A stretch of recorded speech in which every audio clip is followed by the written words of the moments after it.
Hello, everybody, and welcome to the Lit Up Lightworker Podcast, bringing you fun and soulful interviews with spiritual teachers with the aim of tuning you in and lighting you up. And I'm so excited to have here with me Signe Pike. Signe worked as an acquisitions editor at Random House and then Penguin before leaving to write her first book, Fairy Tale: One Woman's Search for Enchantment in a Modern World. Pike has spent the past 10 years researching and writing about Celtic history, myth, folklore, and tradition. Her love of history, the great outdoors, early medieval and ancient archaeology, and her dedication to historical accuracy has made her social media feeds an informative delight to her readers. Signe teaches seminars and workshops internationally on writing and publishing, as well as on folklore and tradition. Signe, welcome to the Lit Up Lightworker Podcast. Thank you so much. It's so great to be here. And it's so great to have you here. Now, I gotta say, I was quite nervous coming into this interview because you have been at the start of my fairy journey.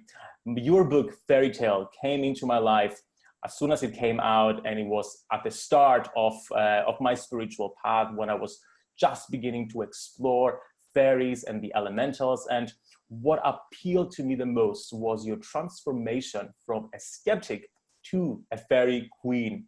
And that really inspired me to go out there and explore the fairy kingdom and the elementals and take my own fairy tale, basically. So I just wanted to take this opportunity to just say thank you for being such a cornerstone in my spiritual path.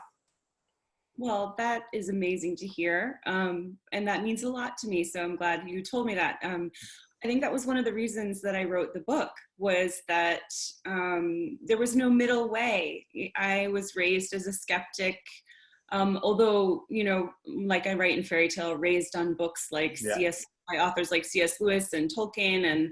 And my father had this wonderful imagination, and we would always play trolls under the bridge and all of this stuff. But you know, at heart, I think he was always an atheist, and, you know, we just weren't raised with that sort of, you know, once the Santa Claus myth fell away, the magic was gone. Yeah, and like most people.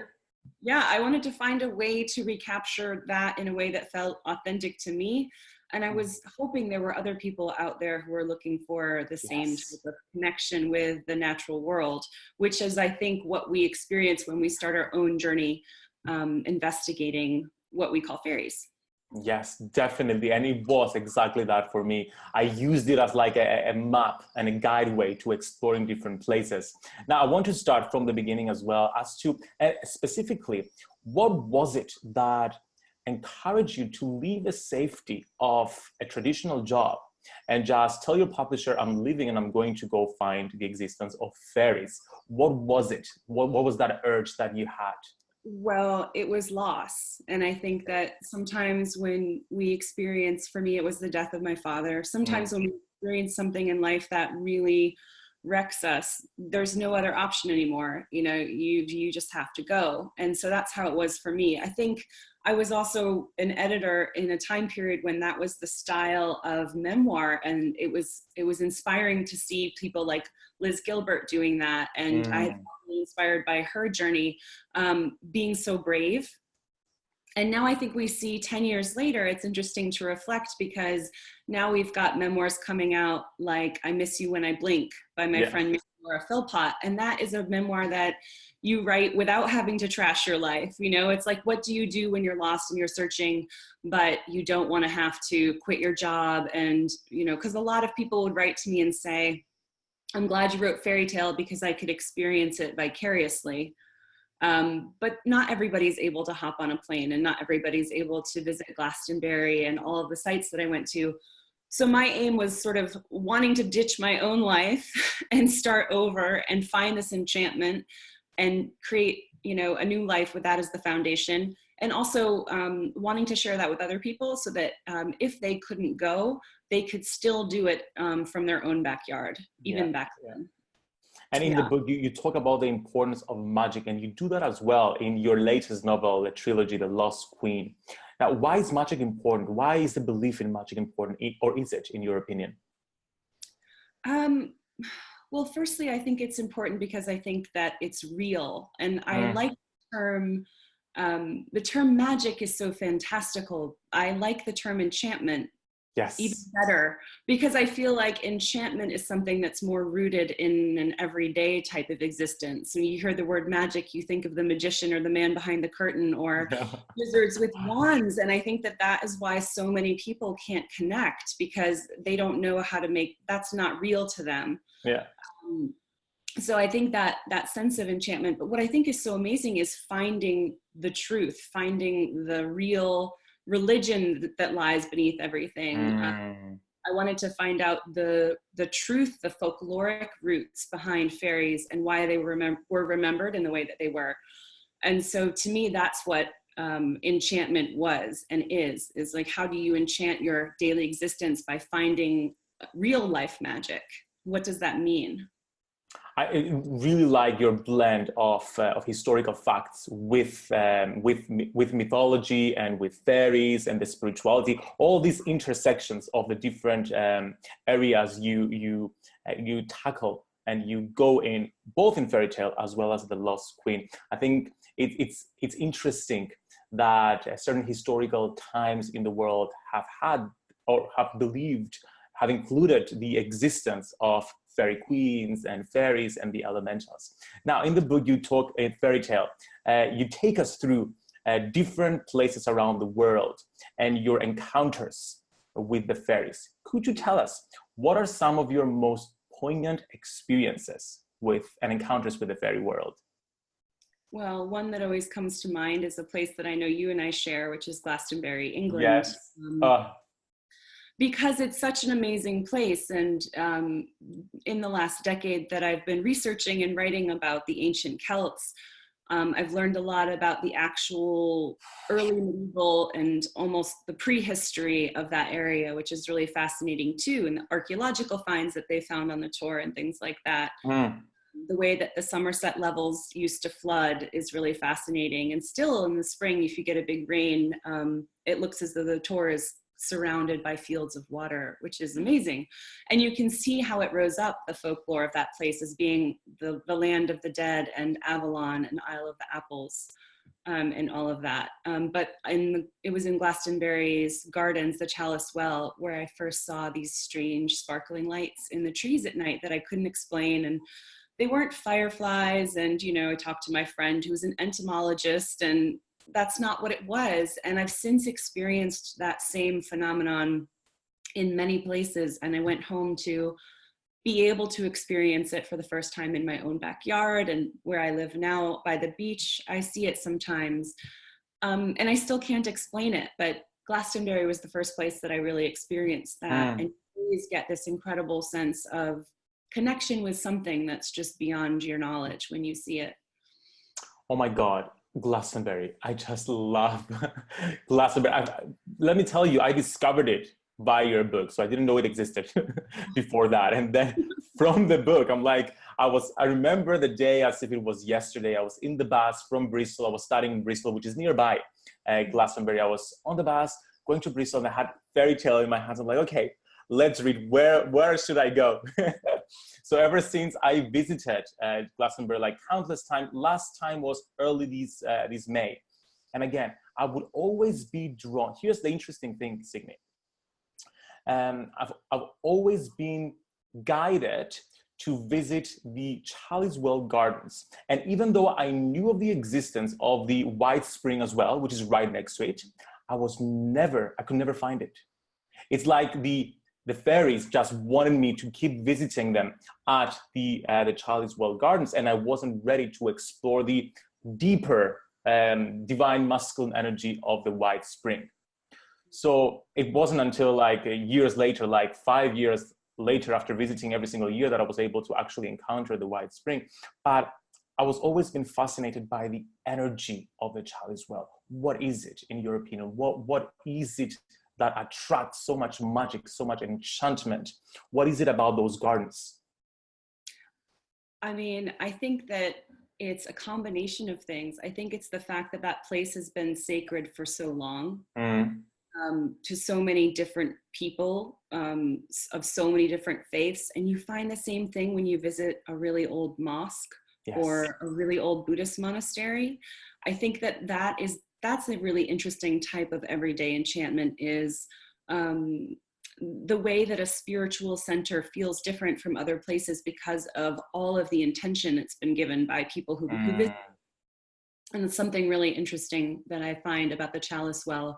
But it does feel to me distinctly feminine. There's something about it that does feel feminine, and it feels like a mother. And I actually wrote one of the scenes that I wrote in my historical novel, The Lost Queen. It was inspired by sitting by the Chalice Well.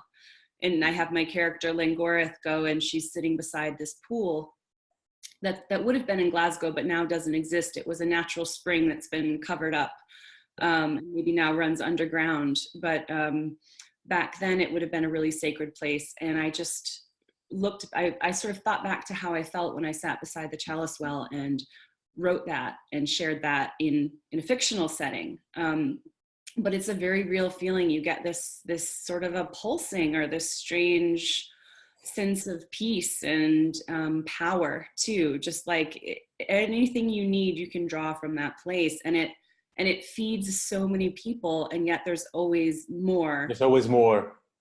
I think it's because too, what helps that place stay the way it is the amazing staff at the Chalice Well Garden. That they're sort of the gatekeepers, and in a way they have to be very protective of the technology that's allowed inside of the building. When you stay at St. Michael's Inn and the Inn at Little St. Michael's, and not having technology in and around the well garden, and closing the gates at night to give the garden a chance to heal and regenerate from all of those people coming in on an ecological standpoint, just with all the foot traffic and stuff, but the animals and the plants getting a chance to rest. So I think that's also what keeps it special.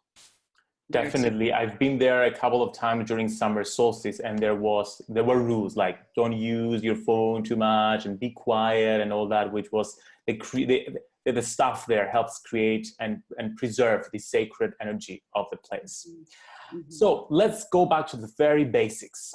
In your opinion, what are fairies, and what is their purpose in interacting with humans? That's a question, George, that I've been asking for over 10 years now. And the answer is always evolving, and the answer is always shifting.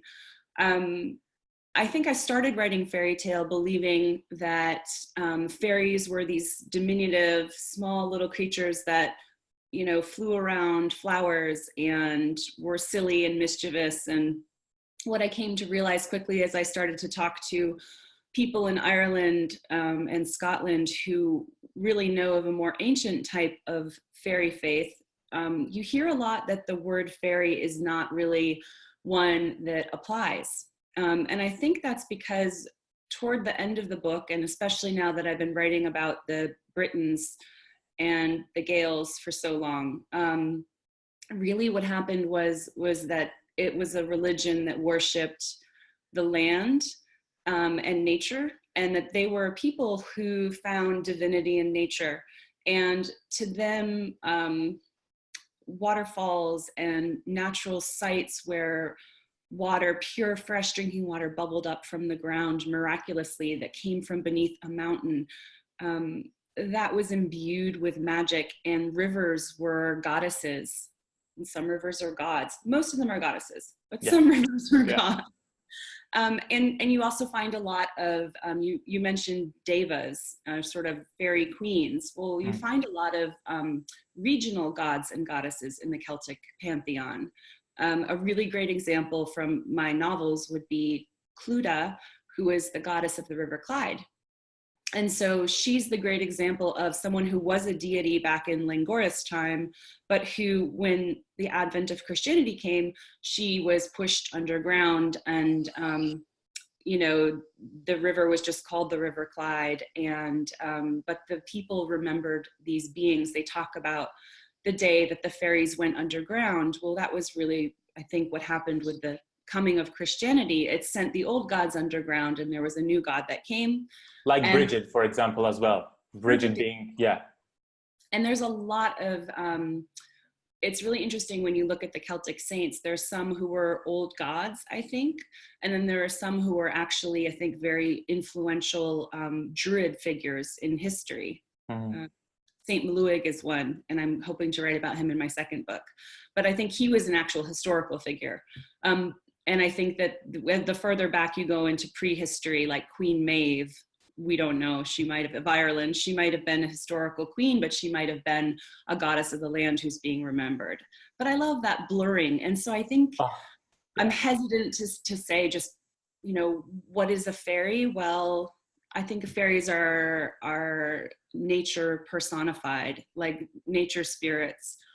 And when we connect with that world of fairy, what we're doing is we're connecting with an intelligence that comes from the natural world. I so resonate with that, Signe, because I'm a pagan priest to Greek Hellenic polytheism, which is the tradition that still honors the Greek mythology, the Greco-Roman ancient gods, basically, the 12 gods of Olympus and everything else. And what is at the basis of our practice and our rituals is that everything is part of God. Everything is fairy. Everything is elemental. The ancient Greek gods, for example, are elemental gods.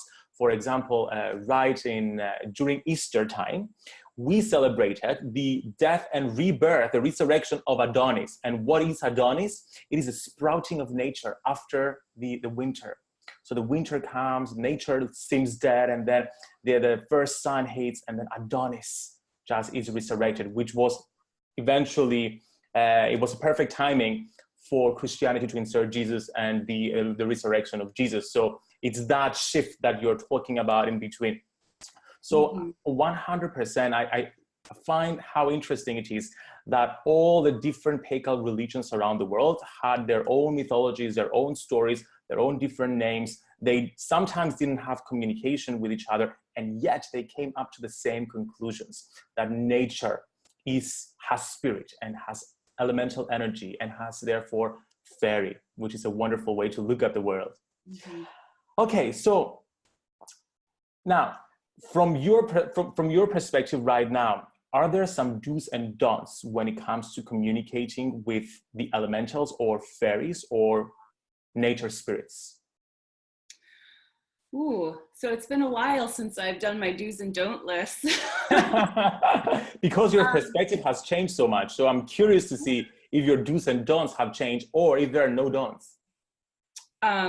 Well, I would say probably the most important thing is being able to quiet your mind and being able to slow down and to not expect in the same way that we expect other things. Because I think when you talk about, I'm not any sort of particular religion, I'm just sort of a wanderer, I guess I would say. Yeah. But one thing I find is I have had a lot of really strange and unexplainable experiences happen, and things that guide me in my life that I follow without question. And those things always come, you know, not when we're so hungry and looking for it, but when we're still. Sometimes when we seek something, and I know when I first started off seeking a connection with the fairy realm in fairy tale, I was grieving from the loss of my father, and I was so desperate and so unknowledgeable too. And I think unknowledgeable is fine, but I think you have to calm your energy. I think you have to be in a receptive state, and you've got to be not plugged into your phone, and you've got to create the time and the space. Another thing that's really important is ritual, as far as doing things again and again. We had a really interesting experience where about 9 years ago, I led a retreat to Glastonbury, into the Chalice Well. Yeah. And we had the women all sit out a few nights in the garden after dark and not expect anything, but just to sit and to listen. And I wondered if any of these women would be able to experience what I experienced. And it wasn't until the last night before we all left that we were all sitting in the garden, and every single woman who was there saw the same lights that I'd seen. Oh, I just got the chills. And it was so fascinating because there was even a woman who was inside and napping, and someone went and got her, and we thought, well, is this going to break the spell? She came back, she was able to see them, and it was just, and they meant something different to everybody, and everybody had a different experience. But I think it's doing something again and again. In my last home, I started to write about crows a lot, and for my novel, and all of a sudden I noticed there were crows coming to my yard. And I've been sitting out in the garden shed writing about crows, and there's a scene in the book that's particularly powerful where crows show up, and the crows were coming, and I don't know, I can't really explain it, but then I started to give them cashews, and I would just throw out some, they're really shy birds, they don't like to feed in front of people, especially crows that live in suburbia, because people can be so unkind to them, and they see them scavengers and pests when they're really quite amazing and intelligent and social animals. So I was feeding the crows, and then just every day did it. And every time I would hear them, I went out quietly and I dropped a few cashews on the ground. And within a year, they would come every day, tell me they were there. I would go out and feed them. And they started to feed in front of me and a few feet away from me. And that kind of everyday enchantment is pretty powerful. But again, it comes from ritual and from going without expecting, I think is really important. And it doesn't matter so much what you offer, except for, I would say, you know, in my case, I'm offering cashews, just being aware of the actual physical offering that you're giving. Yes. This wasn't something I was so aware of when I was writing Fairy Tale, but in the years that I've been traveling to a lot of different archaeological sites, I've seen the damage that is done with the best of intentions by people who love that space. But so now I'm really big on, you know, don't leave chocolate or things that are bad for an animal metabolism. It can be poisonous to animals as well. Things like seeds are great. Unsalted nuts, I only give unsalted cashews. And also not leaving things like candles or notes or letters or plastic dolls or any of the things that we do at some of these sites, because we feel so much like we want to be connected. You're connected just by standing there and connecting with the land. And that's something you can return to again and again in memory. You don't have to leave a part of your DNA there. So that's something that I think is really important, is think about the kind of offering.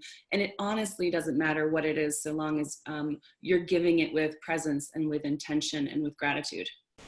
That is so important, because we love our bells and whistles in the spiritual community. So we tend to like put like candles and like fairy dolls, and then we forget that they're actually bad for the environment, and the fairies don't really resonate with that.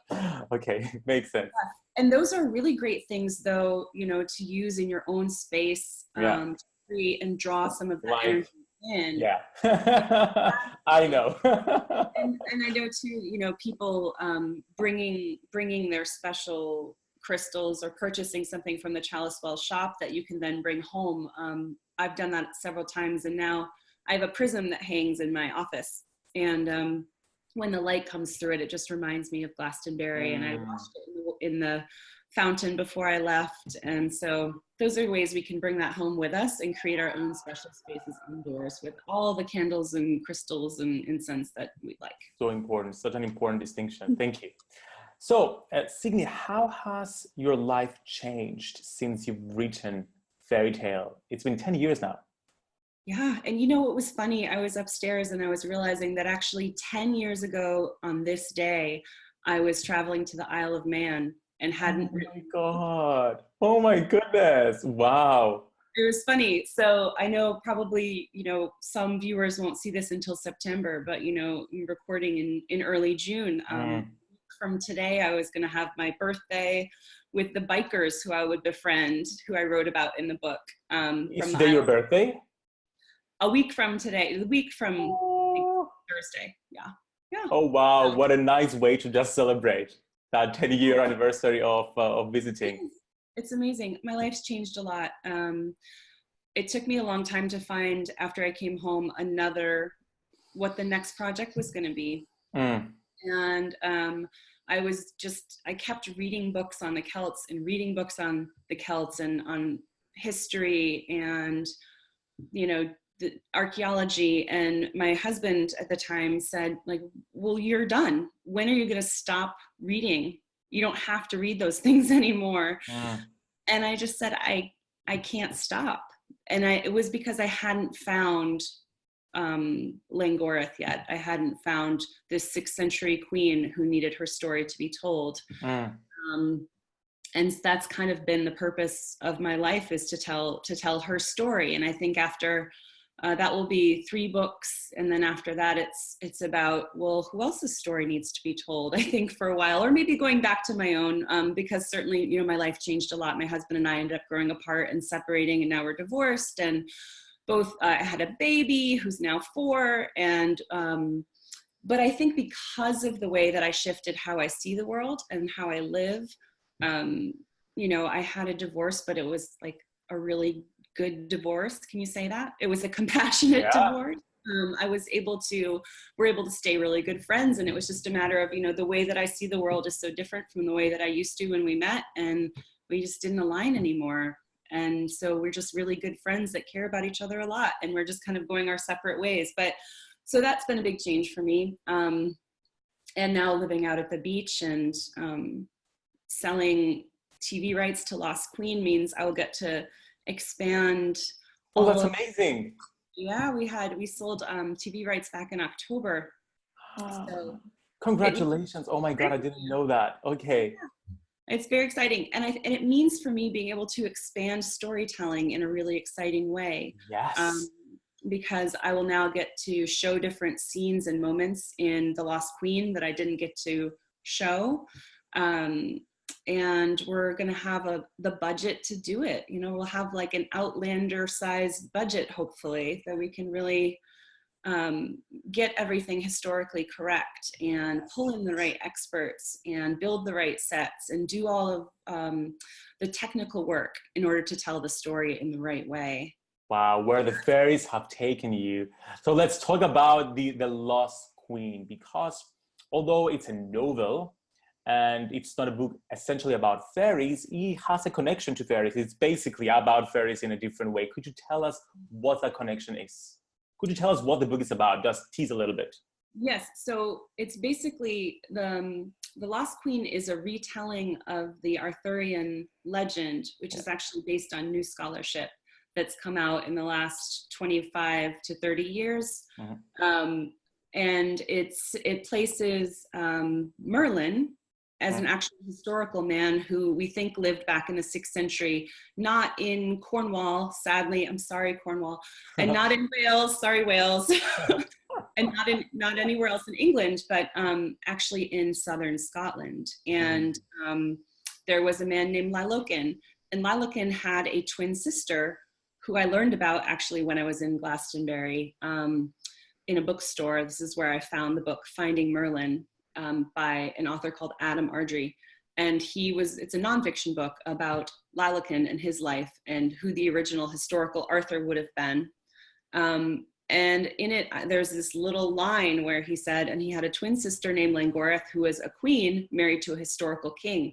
And when I read that, I thought it was really fascinating that there could be, although we still don't even really know if Lailoken existed, and yet he's known to have been the brother to someone who actually did exist in history, someone who does have dates that she actually lived. We know children who were descended from her marriage. Scholars agree her husband was the king of Strathclyde for all of these years. We know what years he ruled.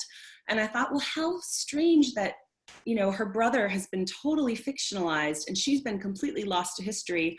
Langoreth would have been one of the most powerful queens in ancient Scotland, and nobody knows who she is. She's remembered in one line of Glasgow folk legend about a fish in a ring. That's it. So that was really what set my curiosity running, and that's what the book is about. The book tells the story of the life of Langoreth and her brother, Lailoken, throughout the course of their entire life. So now I'm on the second book. And really, to answer your question, the only real connection to fairies is the fact that both Langoreth and her brother would have been practitioners and stalwart protectors of an older way, pre-Christian way of seeing the world. And in her historical lifetime, she did actually survive and live through several political and religious upheavals that took place between what they call pagans and Christians as Christianity started to take root in southern Scotland. And all of those instances are in my book. And what I particularly love about The Lost Queen is that it's set in that time where Christianity was taking over the old religion, which is a crucial shifting point with regards to the belief in fairies, in the elementals, in paganism, in magic. Was there a specific intention in talking about and researching and bringing that period in the forefront? Because it relates to that search for magic that you had lost in the past and you were looking for it. And it feels to me that it's still a continuation of your journey of refinding magic and exploring the historical period of time during which magic was lost. I think the real goal of the book is to, and everything I've done with fairy tale, with The Lost Queen, is to help people remember that nature was once sacred. And it wasn't just sacred to, pre-Christian people. Early on, nature was very sacred to the early Celtic Christian church as well. There were a lot of really profound, and of course, Jesus, even Jesus himself, went out into the desert to seek wisdom. What I wanted to draw people's attention to is the fact that I think we've forgotten that, and now we hold dominion over nature, which is a relationship that's completely out of balance.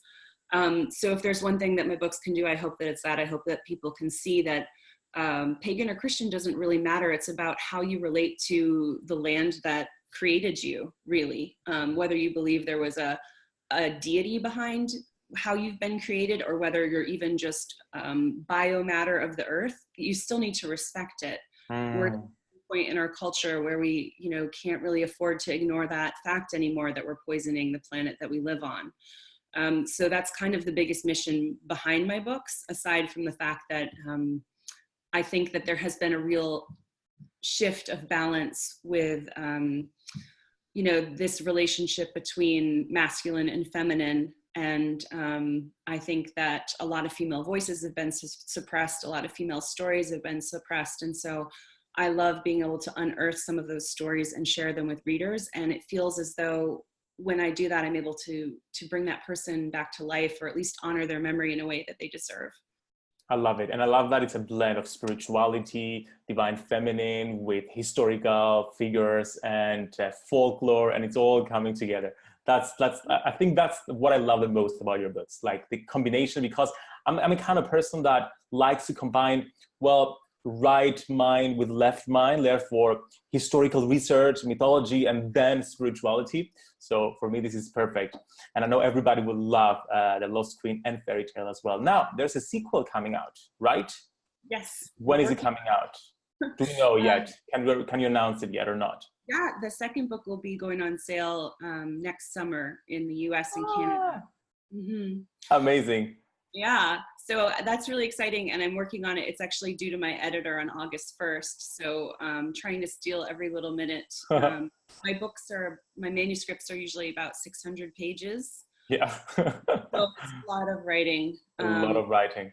And a lot of research too, because I've got real historical events and battles and people. So, although there are some sort of fantastical elements, most of these books, any of the magic, I try to keep it in relation to how it was actually perceived. It's like back then people believed that curses held power.